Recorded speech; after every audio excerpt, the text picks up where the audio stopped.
to a great week. I was just sitting here reflecting on the message yesterday that I ministered, that God is our provider. And I want to reflect on that just a little bit more.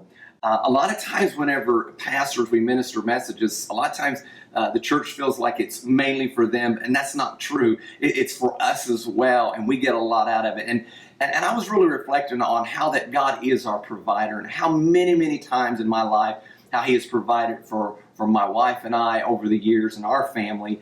And I know that He's provided for you as well. But I want to reflect one more time on this scripture that I read. And it's the story when Abraham was taking his son Isaac. God told him, asked him to sacrifice his son.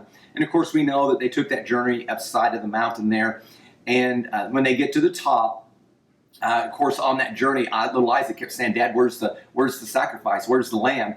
And Abraham kept saying, "God will provide. God will provide." And of course, we know they get to the top, and Abraham, he ties him up, little Isaac, and he lays him on the altar. And I'm sure that he was thinking in his heart, "God, I need you to provide."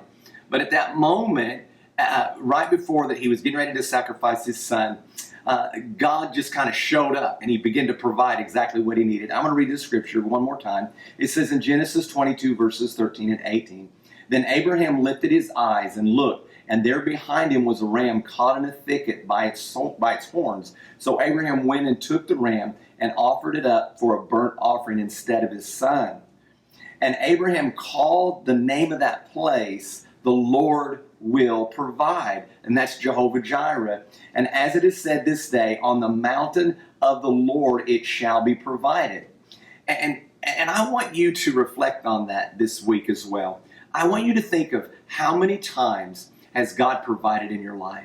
How many of those things that you can look at where over and over and over where He has provided for you. And I want you to be thankful on how that we serve a God that does provide. I know there are many times that I can reflect that how many times that God has provided for us. And I know especially during this time right now, maybe the economic times is a little tough. Maybe some of you, you're down to one income, but I'm telling you, we serve a God that will provide. And I want to just remind you of that again today. As you start your week, again, look for the areas where you see God's provision in everything you do. Hey, I love you and can't wait to connect with you again next weekend. And so looking forward to the service again. And again, we're going to keep everybody posted on how we're continuing to open up. We're going to continue to add more and more numbers week after week. And I'm telling you, we're going to blink and it's all going to be over with. And we're all going to be back together very, very soon. I promise. Hey, you have a blessed week. God bless you.